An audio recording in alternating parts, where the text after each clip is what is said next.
Hello, welcome back to Retirement Clarity Radio. I am your host, Scott Newhouse, and I am so glad that you are with me. Shout out to my dozens and dozens of listeners all across the country. Thanks for joining in again. If you're new to the show, just a reminder, this is a short, to the point, 10 to 15 minute podcast episode. I'm not going to try and drag on for 30 minutes or 45 or an hour. That's way too long. I want to get you to the point, what you need to know about one specific topic. Then we're going to wrap it up and move on with the rest of our day. So today we're going to be talking about, should you have a mortgage in retirement? There's 4 things that I think you really need to consider, and obviously everything's going to depend on your own personal circumstances, which I'm going to go into in this episode.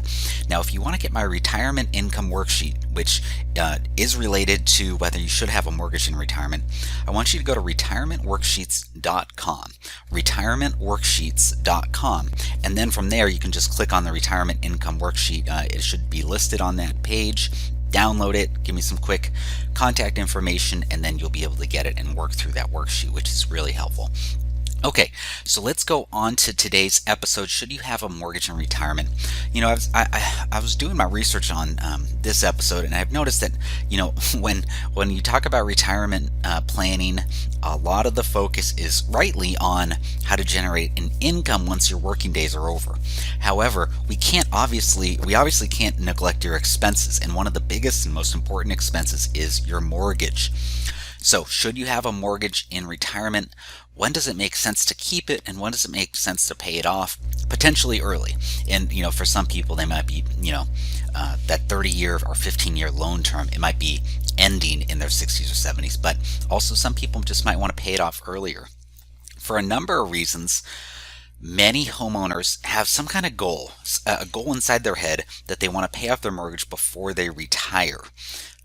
However, it might make financial sense to keep on paying your mortgage, and here are 4 things that you need to consider in terms of whether to keep it or not keep the mortgage in retirement. The first one is you've got to sit down and do the math. Before you decide to invest in paying off your mortgage, you need to look at where that money is going to be coming from. For a lot of people, they have some type of investment account that they're thinking, okay, I'll take this money from this investment account, I'll sell whatever holdings I have, whatever stocks I have, and then I'll use that balance, the proceeds, to pay off the remaining mortgage balance. Now, everyone's obviously invested differently in the stock market, so I'm going to keep this pretty general, but let's say you're invested with, I don't know, like a moderate risk tolerance, nothing too aggressive, and maybe your portfolio is earning between 5 to 7% per year. On the other hand, mortgage rates today, and we're in 2021, for future people that listen to this episode years in advance, right now I'm recording this in 2021, the average mortgage rate is between 3 to 4%. Again, I want to keep this pretty general, but let's say, so again, your investments in the stock market or in some other vehicle is getting, let's say, 5 to 7%, but your mortgage is 3 to 4%. So there could be anywhere of a 2% to 4% interest gap between your investment account and your mortgage rate. It's going to depend on your individual circumstances. But you want to sit down and see what is the difference between your current investments and what you're getting in your mortgage. Because if you're earning more through your portfolio and in your investments than you are what you're paying interest on your mortgage, you need to decide whether you want the potential higher returns of the stock market, which are never, ever guaranteed, or do you want the safety and comfort of paying off a guaranteed 3 to 4% interest rate on your mortgage. You also need to keep in mind the terms of your mortgage. I know some people have a variable rate loan, which means their interest rate doesn't stay the same. It's not fixed. It goes up and down depending on interest rates. So there's a chance that your interest rate could rise after you retire. In those cases, it might make a lot of sense to refinance your home to get a secure fixed rate so that you have more stability and certainty on your mortgage terms. And then you can decide whether it makes sense to keep your mortgage when you retire. And then, for some of you, you might want that guaranteed 3 to 4% return, quote unquote return, by paying off your mortgage. Others might be more comfortable with taking on more risk, not having a guaranteed return, but potentially getting higher returns with your money invested in the stock market. So that's the first thing. We need to sit down and compare what your investments are making and then what your mortgage interest rate is. And that's kind of going to be our first step in deciding whether we want to pay off your mortgage. The second step, and this is kind of two, I put two together, is consider your savings, your emergency fund, and the tax implications.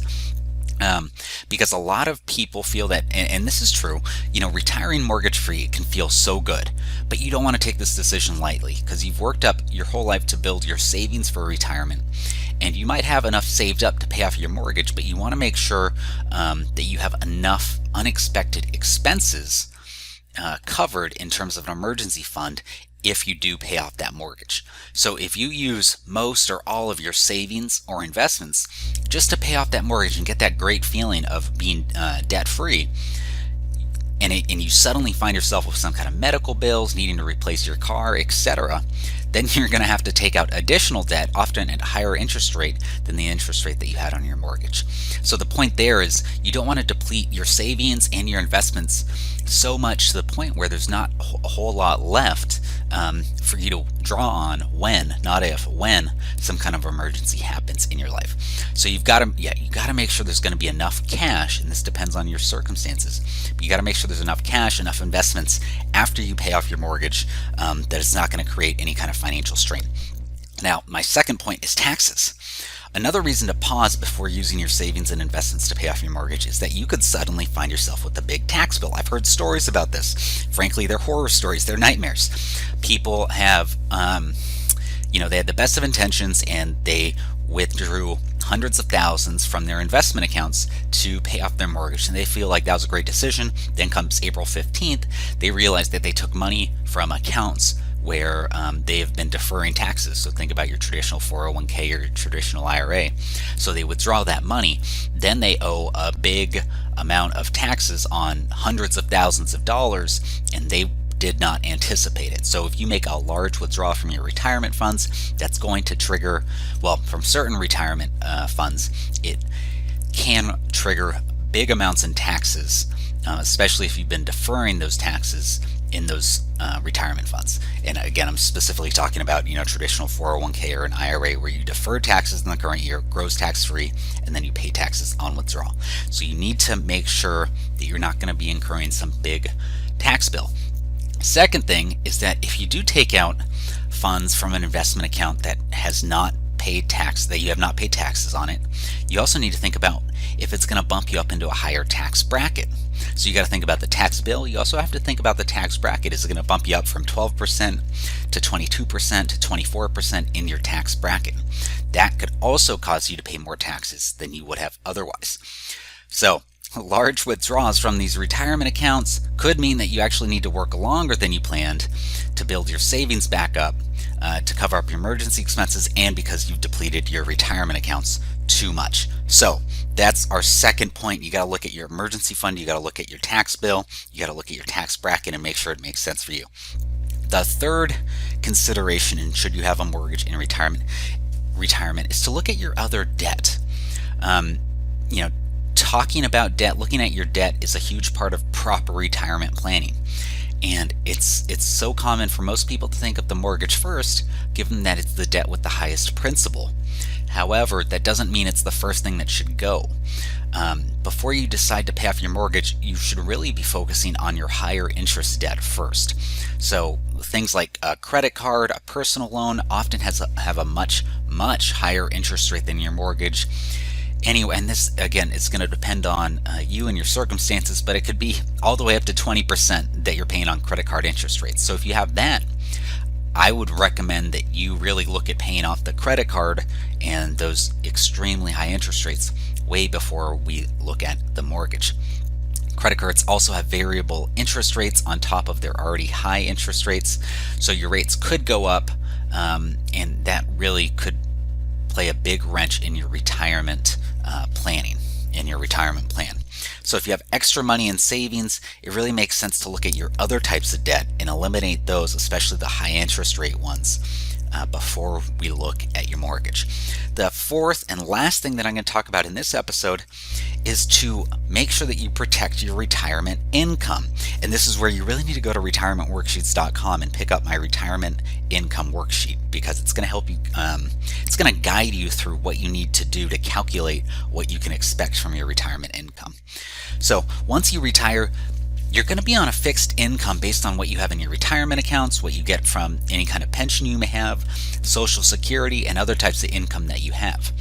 So that means you need to take every measure possible to protect your retirement income and ensure that your assets are enough to provide you that comfortable monthly income that you need. So in some cases, it may make sense, it makes financial sense to get rid of your mortgage before you retire, especially if that means it won't adversely affect your emergency savings and that you can still generate enough of an income from your other sources and assets to live off of. But if you are going to deplete your investments to the point where you won't be able to generate an income from them, and you don't have enough assets elsewhere to provide your retirement income, then we really need to consider keeping the mortgage so that we can allow your investments to keep on growing and providing you the income that you need. And this is kind of where my first point, where we talked about, what interest rate are you getting on your investments versus your mortgage, that's where this comes into play. Because if you can get 5 to 6 to 7 to 8% on your investment income, and you really need that growth, then we might want to keep that money in there, keep it growing, and then pay off that mortgage at 3 to 4%, whatever it is, whatever terms that you have with your provider. But we really need that extra percentage boost to help boost up your retirement if you don't have enough assets already to provide you that retirement income that you need. So if it isn't feasible for you to pay off your mortgage before you retire, it might be worthwhile to look into refinancing. If you have a high interest rate, refinancing could get you that number to a much lower number at really near historical lows right now. And then also, if you have a variable rate loan on your mortgage, you can turn it into a fixed rate so you'll know exactly what you're going to be paying in retirement and give you that much needed security. Also, obviously, with refinancing, that can help minimize your monthly mortgage payment, and it can keep more of your fixed income each month and give you more wiggle room. Now, on the other end, and I'm wrapping up this fourth point here, if you can pay off your mortgage from these investment accounts, from your savings accounts, still keep that emergency fund, and you got to go to my retirement income worksheet to figure this out. But if those other assets can still generate the income that you need, and you're financially okay paying off that mortgage, then go ahead and do it. As long as all the other numbers make sense, as long as you're not paying some giant tax bill, as long as you're not dipping into any kind of unplanned emergency funds that you have to have, especially in retirement. Then for the peace of mind, I love not having a mortgage in retirement for the peace of mind, especially. But it's got to make sense in terms of the income, savings, taxes, and other assets. So, as you can hear in my voice and through this episode, it really depends on what's best for you and your circumstances.